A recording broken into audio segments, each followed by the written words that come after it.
Hello दोस्तों, आपका स्वागत है हमारे यूट्यूब चैनल ज्ञान मस्ती में। जैसा कि आप सभी को पता है कि दीक्षा ऐप के द्वारा निष्ठा प्रशिक्षण का संचालन किया जा रहा है, जिसमें दूसरे अन्य मॉड्यूल की तारीख 1 नवंबर से 15 नवंबर तक पूर्ण करने की गई है। तो हम देखते हैं कि 1 तारीख से 1 नवंबर से 15 नवंबर के बीच में कौन कौन से कोर्सेज हैं। तो हम कोर्स पे क्लिक करते हैं। यहाँ देखते हैं कि हमें इस समय के अंदर शिक्षण अधिगम प्रक्रिया में जेंडर आयामों की प्रासंगिकता, कला समेकित शिक्षा और शिक्षण अधिगम और मूल्यांकन में आईसीटी अर्थात सूचना एवं संचार प्रौद्योगिकी का समन्वयन पढ़ना है।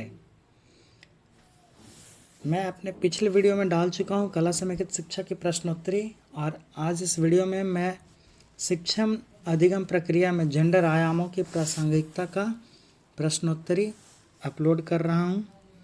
आप इसके द्वारा अपने अंक को 10 में 10 प्राप्त कर सकते हैं। तो आइए शुरू करते हैं। शिक्षण अधिगम प्रक्रिया में जेंडर आयामों की प्रासंगिकता। आप कोर्स को 2 जगह से देख सकते हैं कि मैंने कौन कौन से कोर्स में भाग लिया है। एक कोर्स ऑप्शन है और दूसरा है प्रोफाइल। आप प्रोफाइल में भी जाकर के अपना कोर्स देख सकते हैं और साथ ही वहाँ से अपना सर्टिफिकेट डाउनलोड कर सकते हैं। कोर्स में प्रोफाइल में जैसे ही जाएंगे तो आप नीचे में देखिएगा कोर्स कौन कौन सा आपने भाग लिया है और कौन कौन से कोर्स का आपको सर्टिफिकेट प्राप्त हो चुका है। तो आप चाहें तो यहाँ से भी अपने कोर्स में भाग ले सकते हैं। शिक्षण अधिगम प्रक्रिया में जेंडर आयामों की प्रासंगिकता।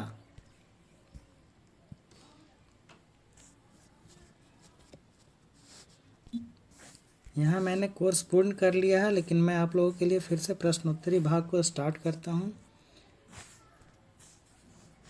तो आइए शुरू करते हैं प्रश्नोत्तरी भाग।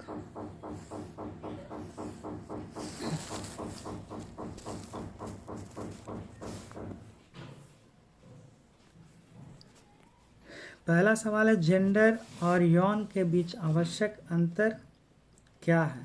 तो इसमें जो अंतर मेन है वो है यौन एक जैविक अंतर है, जबकि जेंडर पुरुषों और महिलाओं के बीच एक सामाजिक रूप से निर्धारित अंतर है।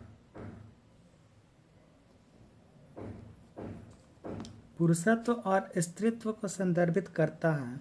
तो ये है जेंडर जो है पुरुषत्व और स्त्रीत्व को संदर्भित करता है।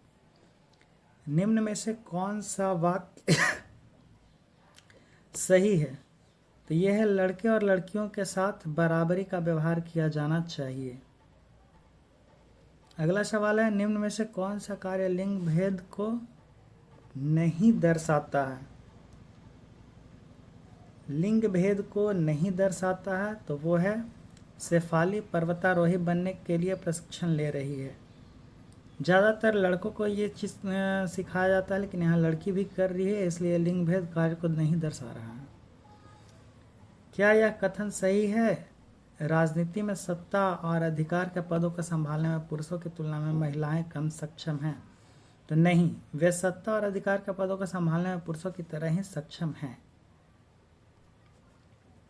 जेंडर के बारे में निम्न में से क्या सही नहीं है।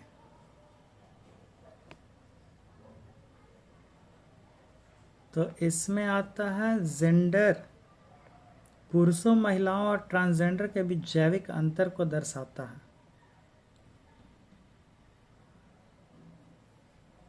अगला सवाल है, निम्न में से कौन सा कथन जेंडर मिथक नहीं है।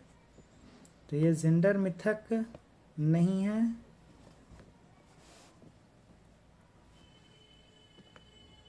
वह लड़का और लड़कियों के बीच जैविक अंतर उनकी संज्ञानात्मक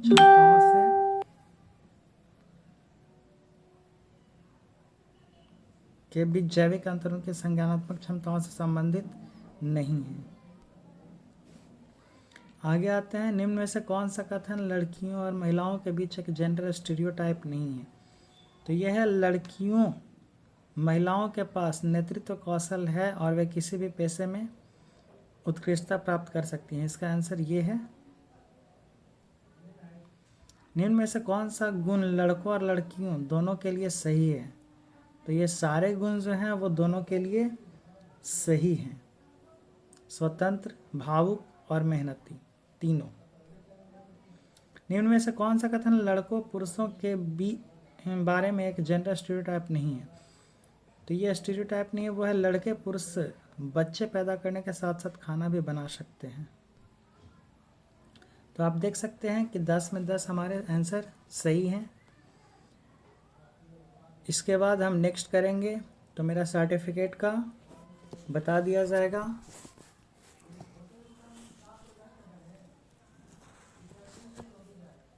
लिखता है congratulation on completing the course. जो ये कोर्स कंप्लीट हुआ है इसके 7 से 10 दिनों के अंदर अमूमन इसका सर्टिफिकेट अपलोड किया जाता है, लेकिन ज़्यादातर देखा गया है कि 24 से 48 घंटे के अंदर में ही आपका सर्टिफिकेट अपलोड कर दिया जाता है। तो आप भी इसके द्वारा अपने प्रश्नोत्तरी को दें और 10 में 10 अंक प्राप्त करें। थैंक यू, और लाइक करना नहीं भूलें। धन्यवाद।